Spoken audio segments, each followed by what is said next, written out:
Hello again, everybody, and welcome to another episode of Fun and Games Podcast. I'm Geoff Moonen. And I'm at AK Stormageddon. And you're listening to episode 195. And this episode, we have a mission for you. Well, we have a threat, and we need you to stop it. There's a lot of missiles, and we need you to be in charge, nay, command, of the anti-missile defense. And that honestly feels like a really bad joke in these modern times. But honestly, the original Missile Command was a bit of a commentary or thought on the times that they were made in. So time's a flat circle. But we're talking about Missile Command Delta this episode. And to help us in that discussion from Mighty Yell Games, returning to the show, we have Dave Proctor. Thank you so much for coming back. Thank you very much for having me. I love being here. This is like, if we count the PAXs, like your fourth appearance on the podcast. Yeah. And we appreciate it. You know what? Anytime y'all need someone to just show up and talk about SteamWorld Dig or whatever, I'm here. I'm like ready to go. Oh, yeah. I'm going to get you to do another side quest. Oh, yeah. Hell yeah. That's coming. Yeah, that'd be great. I mean, you've done two of them now because you did Brutal Legend and then Yep. you did SteamWorld Dig. Yeah. Yeah, So I'm trying we'll to. get I wonder. threesies. I'll figure out what my third one will be. Think about it. Nice. We're here to talk about a brand new Missile Command game, Missile Command Delta, that you and 13 AM Games worked on together collaboratively, which is really exciting because we've not had someone doing that kind of process for a game on the pod, so that'll be fun to talk about. And this was, of course, published by Atari, who Geoff and I love dearly, and have done a bunch of these kind of modern revisits. We talked to the devs of Yars Rising, another one of these kinds of like revitalizing their franchises. Dave, I guess tell us a little bit about what Missile Command Delta is and then how you got involved with Atari to make it. Yeah. Great question. Missile Command Delta is a sort of reimagining of the original arcade Missile Command game, where it is not a sort of twitch reaction arcade game. It is a tactical strategy card playing game that behaves the same way as traditional Missile Command does, where in the original Missile Command, missiles come in, you have to fire against them, go as long as you can to sort of survive. You never shoot first, you always shoot second. Like, it's a game about reaction. And the end state of the game is, when you can't fight any longer, when you get overwhelmed. It's a very stressful game. Yeah. It was made in 1980 during the Cold War. This Exactly. was absolutely... Yeah, and Missile Command Delta, we want to take all of that tension and all of that sort of strategic thought and put it into a more tactics-based, like, hex grid card game. And we did that. On top of that, there is a narrative. You are... one of a group of 4 teens that are exploring a bunker on their last weekend before the end of high school, and they kind of get roped into the mysteries of what goes on in the Missile Command bunker. Which immediately for me felt, for one thing, Missile Command Delta is a reimagining of Missile Command, a game of the 80s. And the idea of teens just kind of being teens and suddenly being caught up in some either large military or just strange, I was like, oh, so this is space camp. Awesome. Yeah. Kind of idea. It's a very 1980s teen movie concept, which again feels very true to its roots without necessarily being any direct wink or nod, but that feels good. And in a lot of these games that are going back to an older franchise, an older whatever, I enjoy when those kinds of echoes happen because they need to be sympathetic, not necessarily like we need to hit every reference. You have to get every single reference that we're putting in here. That's ridiculous. Absolutely. We wanted to take that kind of trope of teens up against impossible odds, war games, Red Dawn. Yeah. That was the energy that we were kind of bringing to the project. Set in a maybe a little bit more ambiguous time period. It's clear that they have cell phones, but we don't entirely know or talk about when, which is sort of part of the mystery that we want to build up. And you know what? From what I've seen from people reacting to the game, I think that landed, and that makes me really happy. It does feel like, the 80s movie that you never saw about Missile Command. Yeah. Well, and I love the design of it. So the character models are very cube-like, and to me, it takes me back to, do you remember the music video Money for Nothing? Oh, yes. And those cubic characters? The design is invoking of that art style of the more edge-based kind of harsher computer graphics, right? Yeah. Of the old-timey 80s. And I love that design. It's meant to kind of invoke that time, and it totally does. And, there's so much we can do by not making a game with hyper-realistic graphics. And of course. We talked about this a lot with Atari. Atari was very kind of hands-on in terms of feedback and stuff like that.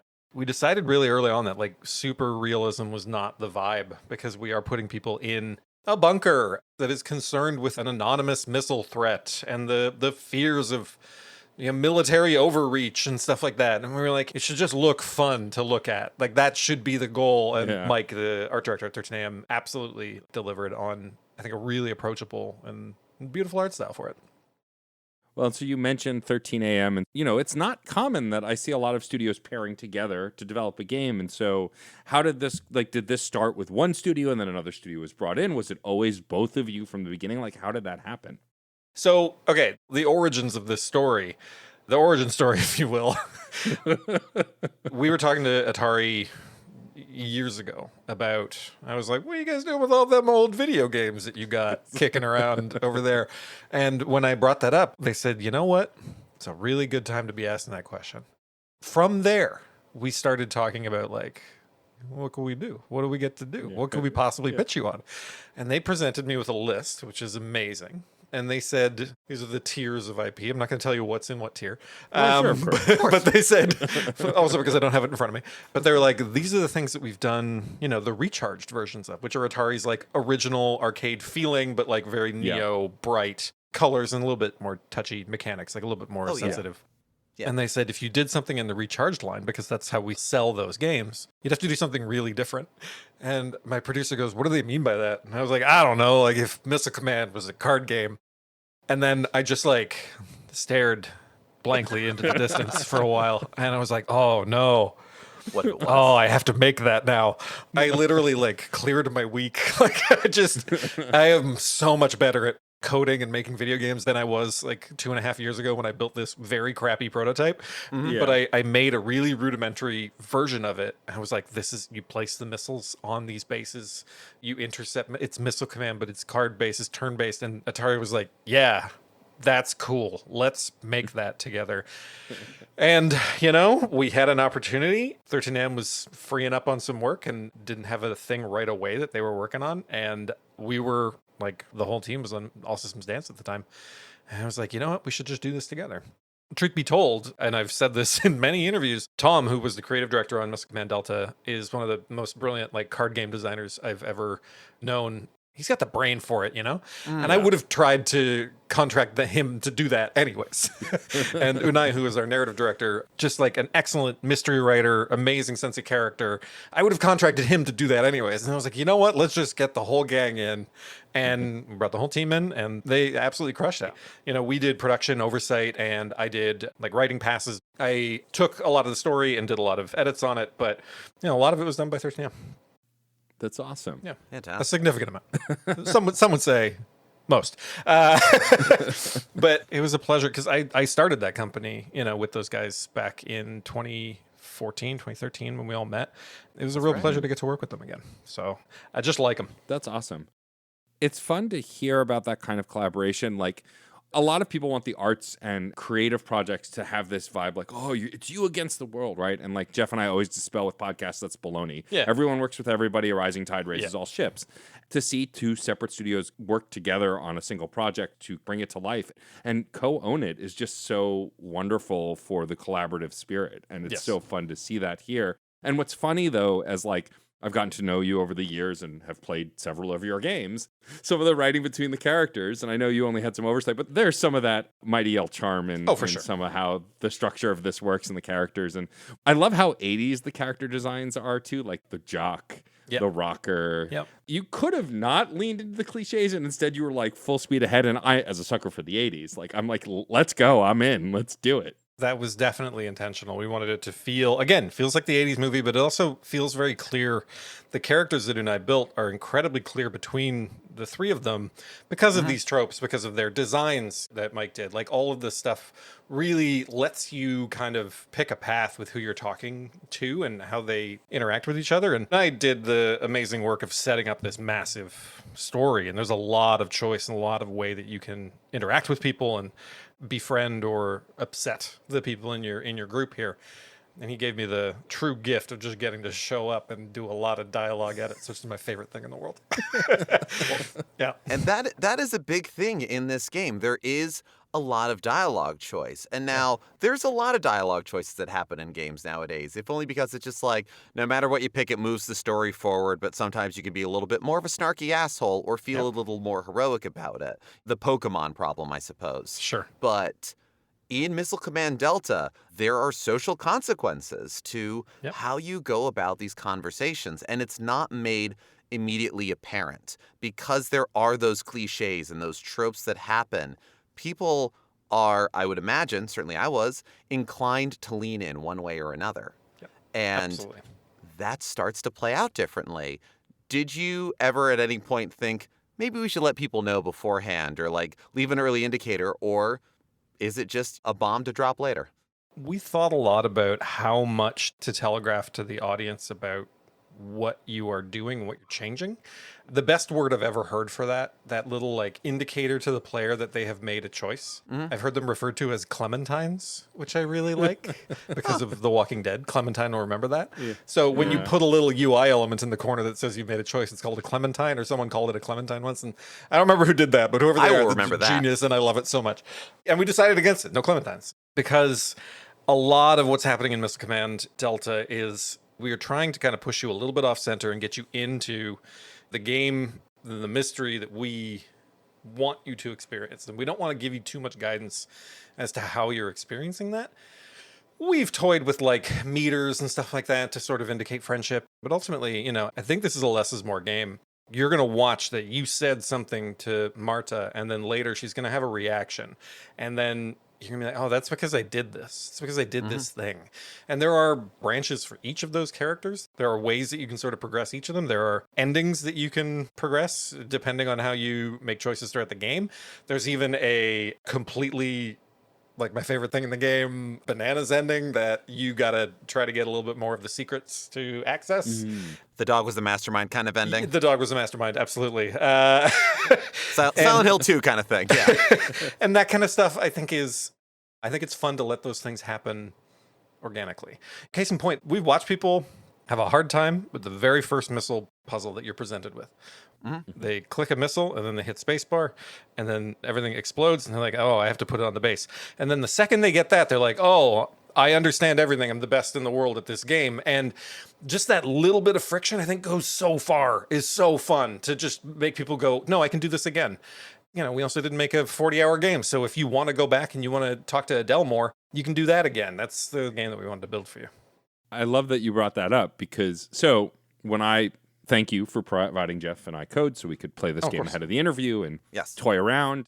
When I first booted it up, so I am someone who is notoriously not great at puzzle games. I love puzzle games. I'm just what the medical field calls a dum-dum. Sure, yes. And so Familiar with the term. I struggle with these games. It's been fun to like listen to other content creators who I'm fans of, like rally the Dum Dum army, like what puzzle games are for Dum Dums, and so like I can report that this puzzle game is for Dum Dums. Oh, putting it on the box if we ever go retail. That's great. But Dum Dum is so good when you're talking about missiles. It's true. Dum Dum.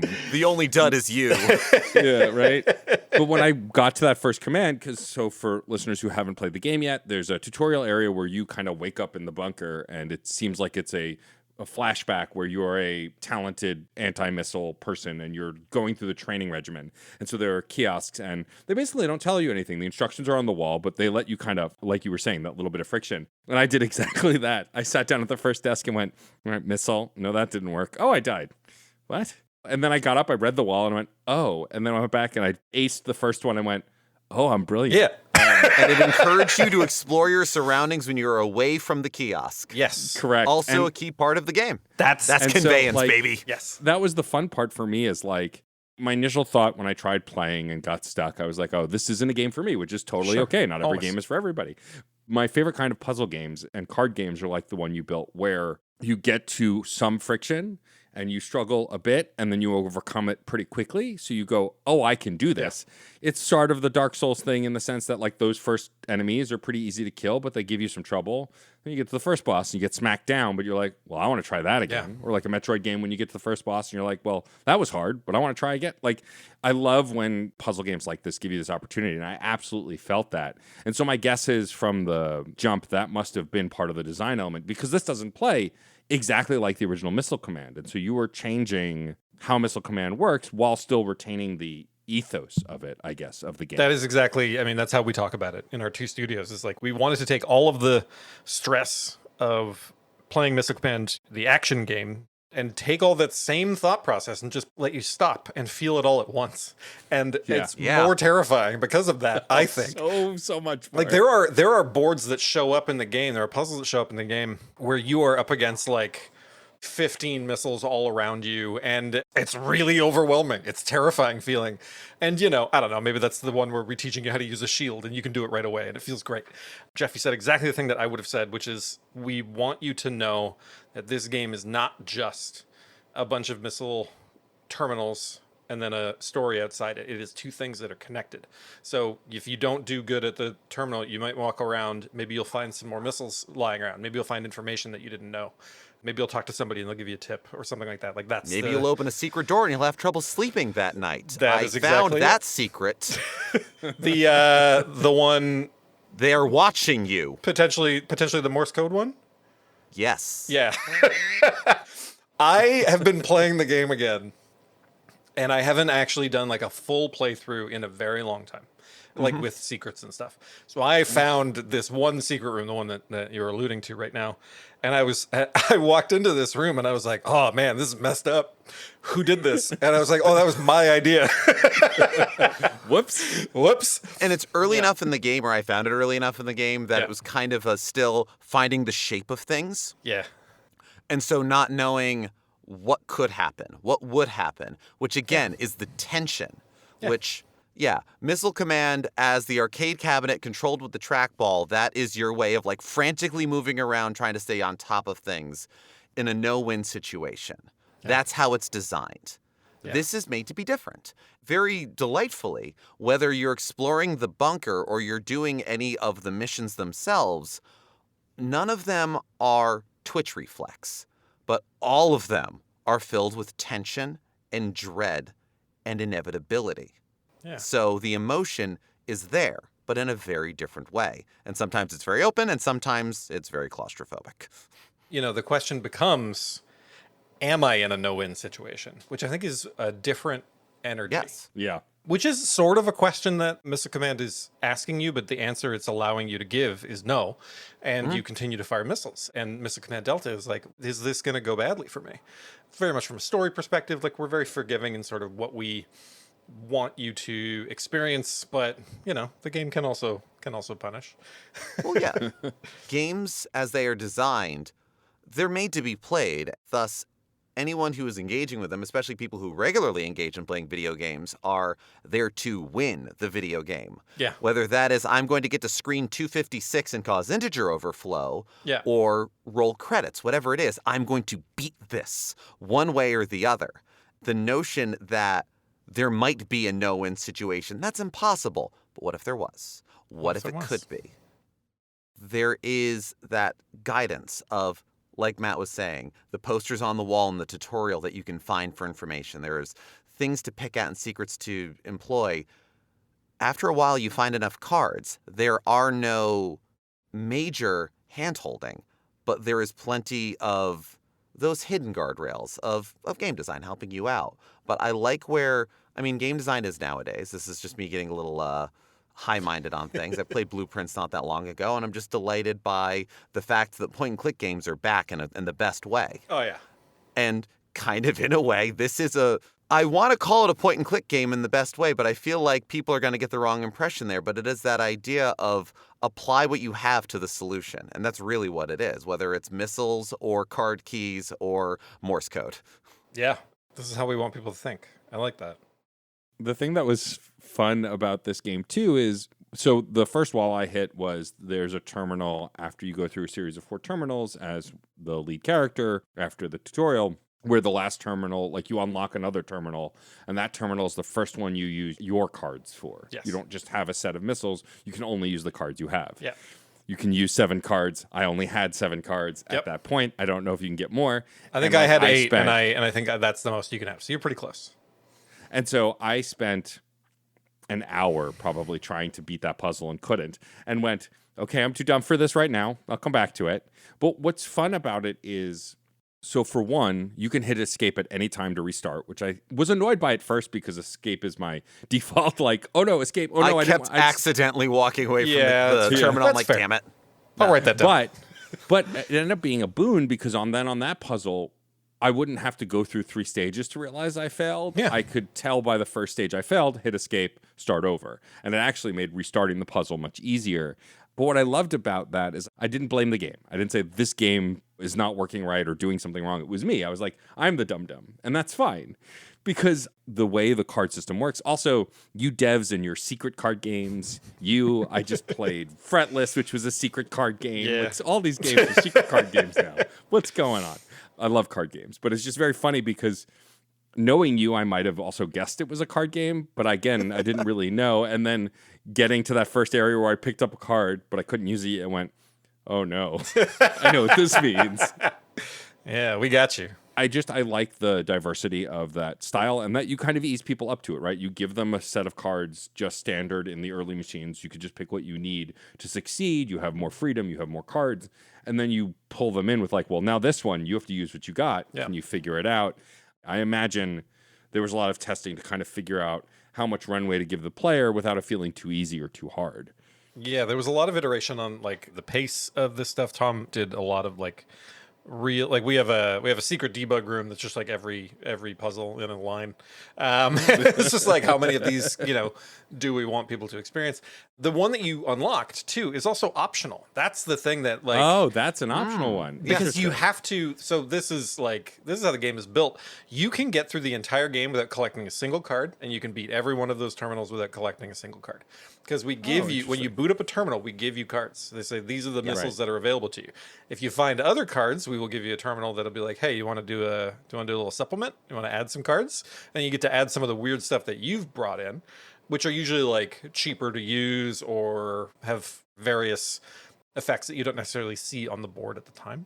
The moment that I realized that two-phase missiles were so good was just, I felt so smart. Two-phase missiles they're cheaper, and if you can think one step ahead, you will ace every terminal. So for those at home that don't know, these terminals, there's an energy cost to the amount of missiles that you can use, and you can use as many as you want, but there is a par score. So if you spend less energy than we ask of you, that is called acing the terminal. Acing terminals, especially in the room that Matt was just describing, usually leads to some benefit, some locked door, some sort of indicated by like lights. There are lights that are lighting up every time you ace a terminal. So if you didn't ace those terminals, you wouldn't have gotten into that room. And then the act of being in that room, now that you're there, you can try to beat it. But if you ace those, that's where the good stuff is. That's where the juice is. That's where the secrets are. That's where we end up maybe finding some information that could help you open a secret door, hypothetically, It's a very efficient level of unlock. And I noticed that even in some of the more bunker exploration segments. One tool that was used in a room to find a solution to move on to the next thing, find the right key card, whatever, applied differently, opened up another area that had that same kind of furthering of knowledge, of lore. Yeah. But that's kind of the fun thing where there is unlocks in engaging with, I suppose, what is, and this is the thing with revamps, recharges, retreads, and evolutions on known series. By exploring the bunker, you are playing Missile Command Delta, but by playing the terminal, you're playing Missile Command. Both of those lead to progress. How much thought went into how much of both, or was it just it's all of it and it's just what makes sense? There was a lot of back and forth on this. So Atari, like I mentioned, was incredibly great to work with feedback. I really love working with those folks. And, this is the first like big, huge narrative story adventure thing that they've really published in recent memory, at least since new ownership, and potentially ever. I'm going to have to fact check myself on that, but this is really one of the most story-driven games that they've ever done. Yeah. So they were like, we're trying to figure out what it means for Atari to make this game. And they would honestly not necessarily have the answers or be forcing our hands one way or another, but they would ask like, what is the pacing of Missile Command? What does it feel like to do these sort of, we haven't really talked about the environmental puzzles as well. And what is like, there's a puzzle early on. It's maybe like, you turn on a generator as you do in a video game, but the next major puzzle that you encounter has to do with kind of figuring out the meaning of 3 colors. And we riffed on that forever. It was like the first real Atari puzzle. That's not, I'm Yeah. oversimplifying, but they were really good at being like, we need to understand what it means. Like, how difficult should this be? That's the gate for progress for everybody. We tempered it a little bit and we played back and forth, and a lot of the puzzles worked that way. Where it was just like, what else can we get away with, and what do we have to pull back on? And it was not an immediate thing. All that we knew was at the end of the day, you didn't want to feel like you're playing two games. And that is the thing that I think we landed on the strongest, is that, like, you don't. You're playing one game. It's called Missile Command Delta. It wants you to beat it. Right. That's the thing. BioShock is not a first-person shooter with a separate hacking minigame. That is just a mechanic within BioShock. Yeah. Exactly. Yeah. Well, it's funny you mentioned the generator puzzle. This is very early in the game. You find a handle for this generator, and then there's a series of handles. You have to flip them the right way. I didn't look to the right, so I just started flipping handles. The generator turned on. I was like, oh, great. And then I turned to the right, and it had the pattern, like a hint to the pattern. I went, oh, that would have been easier. But you solved it, so But you you're solved great. it. Like I said, dumb.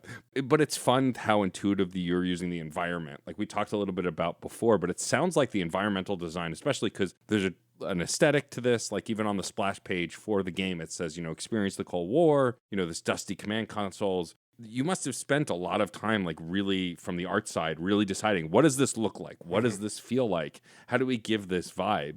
We threw out names like War Games earlier, but like it really is that vibe of like, oh, what does an old military base feel like? Yeah. Oh, it feels like this. Like the minute I walk in with the teens, it's like, oh, I know exactly what this place is. Whether Like, it's real or it's not, this is what it looks like in the movies. Thus, that's what it looks like. Correct. Right. I mean, I'm queuing this up to make sure that I'm not remembering it wrong. But yeah, if you look at the original Missile Command box art, that's where the terminal design originated from. They have like these big circular windows, and like the side monitors is our thing because you need the place to put the cards. There is a character in our most recent trailer. If you don't want to be completely spoiled, come back in 15 seconds, who clearly is still in the bunker. Yeah. And you see him. And when we were trying to decide what it would look like, and if you're returning now, my spoiler is over. We were trying to decide what it would look like what would the uniforms of these people look like? Right. And then we were like, wait a second, they're on the box. Hey, Atari, can we make them look like they're on the box? They're like, yeah, why wouldn't you do that? That's a great idea. But I was like, oh, we have to design like, military outfits, and we have to what are they gonna look like? And then I thought, oh no, there's this cool thing on the box, and it's a dude in an orange jumpsuit. And like that, I don't know, that's what it looks like to be a missile commander. That was the moment when we were making this where I was like, oh, we're part of history. Yeah. We're part of gaming history now. We get to borrow this rich stuff that I never thought we'd get to touch. It's really great. Jeff and I have talked a lot about on the show about what Atari is now versus what they were. This new evolution. Like, I would have liked Yars Rising because it was a Metroidvania, and like that's just my blood. Like, we bleed Metroidvania, Jeff and I. But the fact that it had, WayForward worked on it, who we're fans of, and like it had a story, but then also it had hacking mini games that you just played Yars Revenge. It's the same thing. Like when I boot up this game and I play the mini game for the first time, it is different, but like the first time you blow up or the first time you blow up a missile, I go, oh no, it's the same. Yeah, this it feels is the good. same thing. It just feels the same. It feels good, yeah. It does. And I think they're doing really cool stuff. I mean, the other one that I think of all of these sort of reimaginings, Lunar Lander Beyond is the third one. And that, again, also really hits the vibe. It just adds a nice narrative element to it, a lot more difficulty. I'm a fan of people that are willing to take their IP and try something different. We've seen enough of the comments in the YouTube trailers that are like, this isn't Missile Command. And Atari themselves, to their credit, in conversations with us, we're like, yeah, we know that. Like, yes, it is. But also, like, if you want to play old Missile Command, we have made it available to you in multiple ways. And you can go buy it there. And Missile Command Recharge slaps. It's really fun. I love Missile Command. That's why we made this damn game. But they're like, no, we want to do this other thing. This is a good way to use our IP. And I applaud that. And it's a different kind of experience as well. Exactly. You play Missile Command, you play those older Atari games, even their recharged, remade, but like true to its core DNA experience, because you want another arcade experience. Yeah. You want another one that is a setup knockdown. You want something that you're going to lose yourself in, and it's like, okay, I'm exhausted. How long has it been? 5 minutes. Holy shit. Kind of thing. You can't put a narrative in there. People exactly. have tried to put narratives in those sorts of things. I think of some of the Atari or Atari-ish games of like the PS1 era that were like, we're going to put story and 3D graphics in the middle of the gameplay and try to kind of have it all explain at the same time. And we need everything to work one-to-one.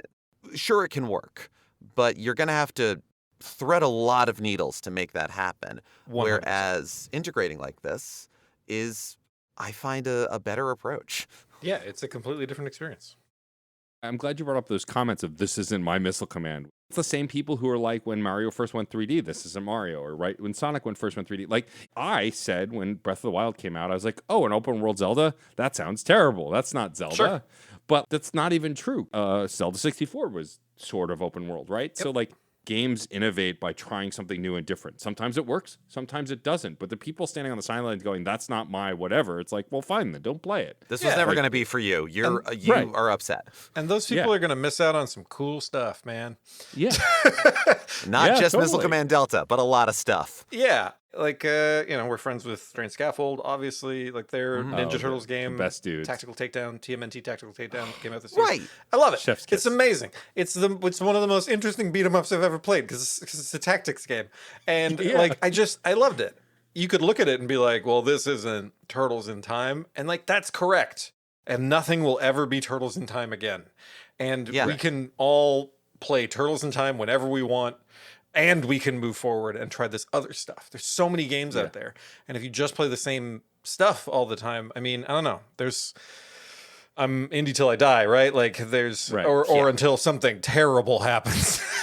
God, but like, Dave, don't put that on us. but like, that's where all the cool stuff is. That's where experimentation I'm is. with That's where you. the fun Yeah. stuff is. Yeah. Well, yeah, I have encountered people who, like, when I was celebrating the Final Fantasy VII and these remake and rebirth games, which are hit or miss for me, were like, I knew someone who was like, well, I'm not playing that because it's not turn-based. And I was like, is that the only reason? And he's like, yeah. I was like, that's a dumb reason. I get that you love the original Final Fantasy VII. That's still going to exist and be Forever. turn-based. Play this new Forever. one. Yeah. Like, I mean, Jeff and I try to promote new things and unique do a good job of things. And thank you. I appreciate it. Wasn't fishing for it, but I'll take it. Yeah. Take it. Great. But in all seriousness, it's like that's the thing I think Jeff and I love the most is we just love video games. I mean, look, I went on a whole tirade a couple of years ago. It was like I thought I hated first-person shooters, and then I played Doom 2016. And I went, no, I'm a dum-dum. I love first-person shooters. This game is great, right? Yeah. Every time you exclude yourself from experience just based on an assumption, you're just missing out. And I think that's a terrible way to interact with art. You should try everything. Just like I was a picky eater as a kid too. Now Yeah. I will try anything. It means there's a lot of stuff I don't like also, but that's fine, right? Learning is part of the fun of that. That's part of growth too. I mean, Yeah. Yeah. I'm guilty of this too. And sometimes, I'm a young punk rocker at heart. And sometimes when things are too popular, I get real pissy about it. And a few years ago, everyone was like, Inscription's the best game ever. And I was like, probably not. And then I played it and I was like, nuts. This is really good. Really, really fucking good. Playing that, I was like, this, but with some Missile Command. And like, that's kind of one of our main source of inspiration was that. And this game wouldn't have existed without that. And like, without me trying this other thing. I don't think your audience are the people that I have to convince. I think everyone listening to this show is like, yeah, we know there are a lot of good video games. We would like to play them. But it warms my heart to hear that other people are beating that drum. Yeah. Yeah. It's also, especially with those who hate, I suppose, or Those who that hate. thought on things, it's getting hung up on some labels. Whether it is, Dave, like getting hung up on, oh, well, that's a popular game. I don't know if I want to play that. Or it's not the specific genre or idea. It is a way of identifying the game, but it's such a limited way of viewing the experience. Yeah. Is it Twitch-based or is it turn-based? Is there timing involved? Is it something that is deeply narrative or can you have breaks from it? Certain ideas like that are also things to think about. Our associate producer, my partner Sarah, she got to when we were at PAX East. We went to the Atari booth, and the Atari booth was set up so hilariously at PAX East this year because they had a real nice space. The line of kiosks for all of the different games, everything going on. And Missile Command Delta was on a corner of it, but it was a cordoned off corner. You kind of go around and suddenly there is nothing that indicates Atari. It is almost like a concrete bunker with the kiosk there, with the terminal. It's like, Atari, welcome to Missile Command. Welcome to Missile Command Delta. You will now shut down the missiles. Kind of thing. And normally there is somebody there in the orange jumpsuit to help you out. There wasn't one when we happened to get there. And Sarah just went, cool, Missile Command. Dave was telling us to play this. Holy shit. Sat down to start playing it and no one was there to help her. And she's just like, I suck at this. I don't know what I'm doing. No. These buttons are very cool. They set it up so cool. I know. Like touching the physical buttons I'm so was sad like, I couldn't be there. oh, such a delight. I was sad you couldn't be there. Yeah. But it also meant that Sarah was invested in doing well. Or at least succeeding in the demo. Because these things aren't meant to be hours of your time. They're meant to like get people to play the game and move on. So it's like for her, this is a small puzzle. This is a temporary problem and I will solve it. Yeah. And eventually someone came by to help and gave like a little bit of advice, and that's all it needed. Yeah. And suddenly it was like, hey, this is great. Sarah likes board games. Sarah is iffy on video game card games. Okay. She likes Bellatra, but only because she already knows what poker cards do. Yeah, that's fair. That's If she has to read cards, she's already mad at it. Yeah, And no, respect. So what you're saying is Sarah's the one I got to convince. She had a great time. But yes. But I bring this up also because if you said it's a tactical card game, she wouldn't have sat down. Yep. Or it would have been like, Geoff, you do it. I would have had a great time, but she wouldn't have gotten to play it. Yeah. But it's Missile Command. Yeah, sure. What are you doing with Missile Command? Oh, it's just a little bit of a methodical thing here. All she needs to know is like 2 numbers on it, is energy and range. Everything else is fun, but flavor. Yeah. In context of it. And that gets you going. These sort of mashup in genre blends are great because I think people can look at one of the pieces and go, oh, I like that series. Oh, I like those kinds of games, but I was never sure about this other one. A little before we started recording here, we were talking a bit about the Like a Dragon series. Yeah. Matt had been telling me to play it forever. I didn't start playing it until Yakuza Like a Dragon, when they went turn-based. As somebody who loves turn-based games and turn-based RPGs, and Sarah and I were just coming off of playing Persona 5, then Final Fantasy 5, and we missed a job class system and a stylish turn-based game. Yakuza Like a Dragon was there. It was there for with you. open arms and over-exuberance. Amazing. Yeah. That got us into a series that we're now going back and playing more of it. I love that. There's a little bit, too, of in chatting these things up and talking about the experience points, the discovery points, the friction points, which are just as important. Are about finding how you need to frame it for yourself. I have been framing some of these games. I framed Yars Rising and I framed Missile Command Delta in a way that sounds extremely unflattering, but it's exactly what I want. Good. It is a retro throwback that is an overcomplicated DVD menu from the early 2000s.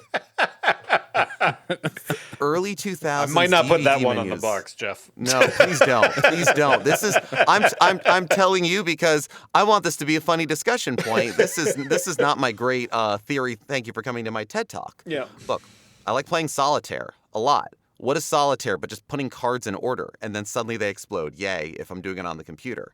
Yeah. But it's satisfying and there is payoff there. And that payoff is just you won solitaire. Great. When something like Missile Command Delta or even Yars Rising as well have those, you have engaged with the mechanics of a game that we've given you and it has unlocked a little more of this and you have found this and you have more of the thing that you like. Early 2000s DVD menus had like mystery stories. Respect. Like look up the Easter eggs for the deluxe edition of Memento. Oh yeah. Kind of thing. I've spent many an hour in that DVD menu. And that's just a DVD menu. That is not meant to be a fun game to engage with, but there is something to discover, and that is as well play, and that is experience. This, as done as more of a narrative experience, is a great deal more satisfying. I started thinking of this because when I finished Yars Rising, there's also the mode where you can just play all of the hacking minigames, which is basically all of their riffs on Yars Revenge. Yeah. I loved those. They were so fun. So much and I was just playing through them, and I had a great time, but I also went, if this was just the game, I'd hate it. It's not the same thing. Or I'd have bounced off or whatever else. And so the reviews of Yars Rising about its Metroidvania qualities were all over the board. Sure. And I think if you think of it as a game in service of getting you to the next Yars Revenge stage, putting it like that is a great disservice to the people of Way Forward and the great game that they made. Yeah. But in my intention of it being a fun experience the whole way through, rather than just getting to the next, all right, cool, I finished that stage, click, next one. Let me get to it. Let me get to it. Yeah, the journey is the destination. The journey right? is the destination. I've been trying to think like what a Mighty Yell game is, or what do I think games are? Because I'm going through a complete professional ego death. But like, I'm like, what is that? When I emerge from this existential swirl that I'm in, what am I going to come out with? And I think games are toys that tell you stories. I think that is the type of game that I love making. It is a thing that you tinker with and play with and open, but it's not just the act of opening it and playing with it. It gives you something back. It gives you a story. It tells you something. You didn't just learn something, but you get to actually experience like a narrative experience out of it or a storied experience out of it. I think that's the thing. And I think that's what, I think that's what we nailed on Missile Command Delta. Yeah. And I appreciate the shorter playtime on it because, I want to do it again and I want to do better with my friends. And I do have to ask, is it possible to get like maximum friendship or whatever with everybody in one playthrough? I don't want to answer that question wrong. I do think the answer is yes. Okay. But it is hard to do. Like, you just have to be really on top of it. Of course. I remember playing once and I managed to actually piss everybody off. And that is also hard to do. And I was like, how did you do this? I was like, I don't know, man. You know what? And to my own anxiety-riddled, imposter syndrome-soaked brain, it's nice to remember that is what friendship is. You're not going to get to a point where everybody loves you all the time, and you're not going to make everybody mad at you all the time. Yeah. You probably could do those. It's hard, and why are you trying that? Yep. Yeah. It's funny. I love that you shared your ethos for why you make games. Like when we first interviewed you for the Big Con, I had never played one of your games before until I played the Big Con. And so I only had the one game as experience. I loved that game. It took me a bit to warm up to it because I was just not used to the mechanics. Once I installed it on the Steam Deck, we were off and running. I was like, perfect handheld sitting game. But as I began to play that game and then got to know you better as a person, I saw the connections. But it's not until I played this game where I went, oh, okay, I know how Dave Proctor's sick little mind works. I get it now. But it's true. Like, I can see the stamp now. It's like, you're right. It's a toy. It's meant to be played with. Look, everybody under the sun at this point, if you have a Switch 2, you're playing the new Donkey Kong. And like, nobody does large-scale toys like Nintendo. Yep.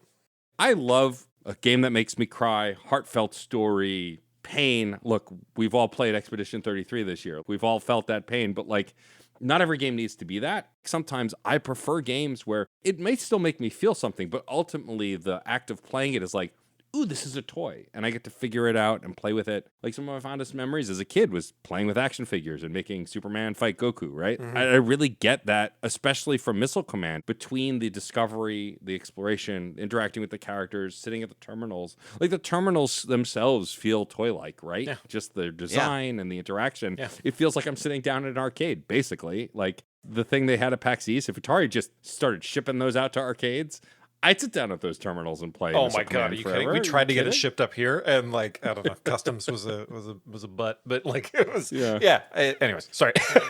At the end of the day, we want those toys. We want those physical things, and as we can have them, as we can make them, cool. In the meantime, there's the software. Yeah. And like I love that ethos though, because I think we, especially in the indie space, like I love a 30 or 40 hour experience, but the reality is, those are less common for me. The 9 to 10 hour experience is the one that I can fit, unless I decided to replay all the 2D Metroidvanias, Metroid games. Imagine someone doing that. I would never replay all the 2D Metroid games. Never. No, I would never do that. In this year, 2025. I don't have a backlog of 200 games that I'm ignoring to play, not new games, but old games I've played before. How's Super Metroid treating you right now, Matt? I'm still in the early. I just fought the plant boss. You're in the romance phase, the honeymoon phase. Yeah. Exactly. Once I get to the wall jumps, then we'll be in the hatred phase, but we're not there yet. But yeah, like I really do think that games like this one are really important to the indie scene and for folks like Geoff and I who have the brain problems that we need to play so many games. Well, I won't say you can't. I know people who play 90-hour games back to back. I know. That is, I can't do it. couldn't be me. I can't do I it. just played. I need a break. I just played Final Fantasy X. I beat it for the first time, and Oh, nice. like 45 hours. No, 35 to 40 hours. And like that is stretching it for me. I do not hit that. I was like, when Elden Ring came out, the team was like, "You only played one game last year?" I was like, "Yeah, I played Elden Ring." How long did you play it for? I was like 140 hours. They're like, "Those are chump numbers." I was like, "Yeah, but that's how much game time I have in like a 8-month period, right? Like I'll play for a couple hours a day tops." Right. I'm a fan of shorter games. I believe that small experiences are absolutely worth the money and the time. It's a labor of love at that point. It's its own complete experience, and more Yeah. people can have the complete experience.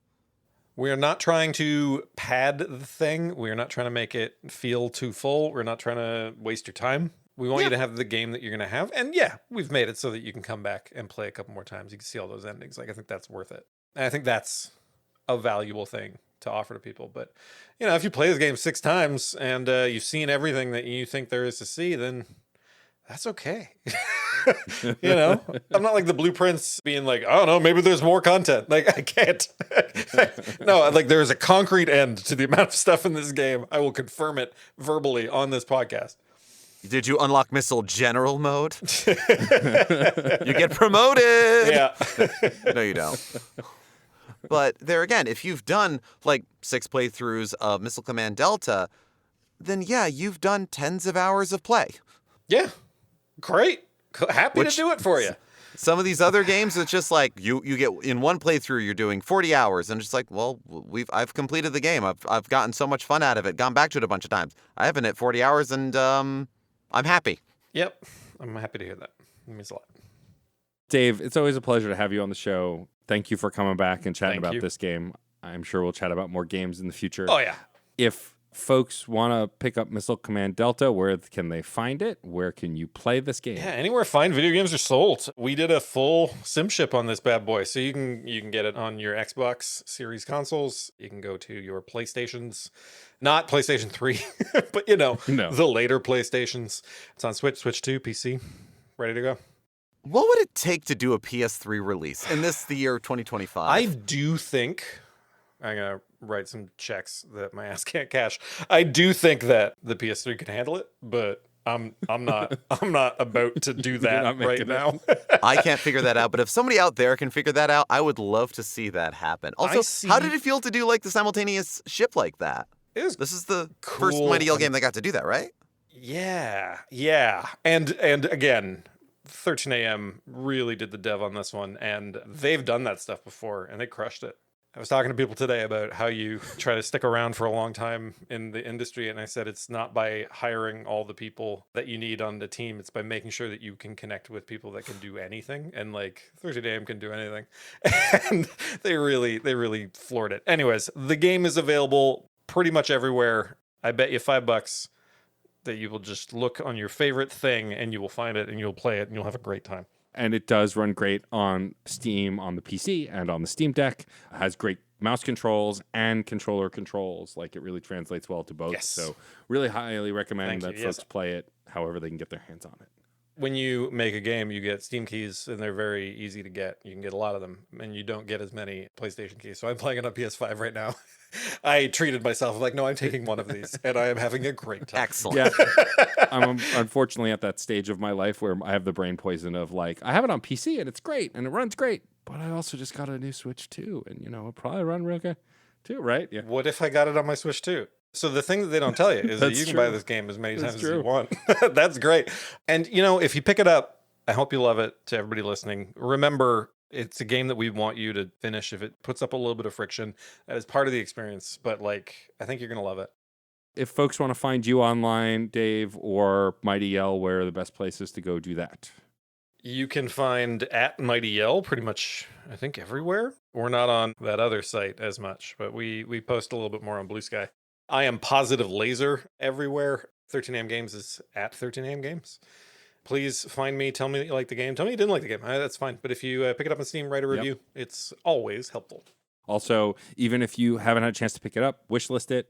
Mighty L's working on another game called All Systems Dance. Go wishlist Wishlist that too, please. Thank you. While you're there, Yes. you know. while you're there. Yeah. Pick up everything that 13 AM ever made. Pick up everything Mighty Yell ever made. Just go in there. Just buy it all. Credit card ready to go. Yeah. We greatly appreciate it. But as always, thanks for joining us, Dave. It was a pleasure. Thank you both. And, it means a lot. It's really great to be here. You're both very fun to talk to. Yes, I feel like we could do this for another 3 hours, Definitely. but I think that would upset everyone else in our lives, so we should probably not do that. Yeah. Another time, another episode, but that's Yeah. fine. This has been a lot of fun. And now we put it to you, listener. Do you have a history with Missile Command? Have you played Missile Command Delta? Have there been genre mashups like that have made you get into something that you didn't necessarily think was your cup of tea? Is this intriguing you to make Missile Command Delta your first Missile Command game? Who knows?